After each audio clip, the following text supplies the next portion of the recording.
உடைக்கப்பட்டிருக்கிற நம்முடைய வாழ்க்கையை கட்ட ஆவியானவராகிய தேற்றலவாளன் நம்ம கூட வந்திருக்கிறார். அவருக்குள்ள எல்லா பொக்கிஷமும் இருக்கு, அவருக்குள்ள எல்லா நன்மையும் இருக்கு. உங்க வாழ்க்கையை அவர் கட்டி எழுப்புவாரு. அவர் கட்டி எழுப்புறது மாத்திரம் இல்லை, உங்களை அவரை தேற்றுவார். நீங்க உடைஞ்சிட்டீங்கன்னு சொல்லி சத்துருக்கள் எல்லாரும் சிரிச்சிட்டு இருக்காங்க. ஆனா ஆவியானவர் வந்திருக்கிறது எதுக்கு தெரியுமா?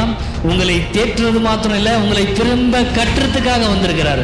சொல்லுங்க, நான் மீண்டும் கட்டப்படுவேன், நான் மீண்டும் எழுந்திருப்பேன், நான் மீண்டும் கர்த்தருக்காக நிற்பேன். ஏன்னா ஆவியானவராகிய தேற்றலவாளன் எனக்குள்ள இருக்கிறார்.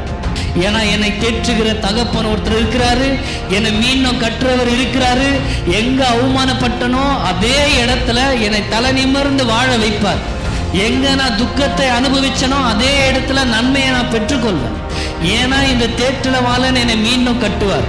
ஏன்னா அவர் அங்கிருந்து வந்திருக்கிறார், ராஜ்யத்துடைய நன்மை எடுத்துட்டு வந்திருக்கிறார். ஆண்டவர்கிட்ட கேட்கிற, ஆண்டவரே எங்க ராஜ்யம்? அங்கேயே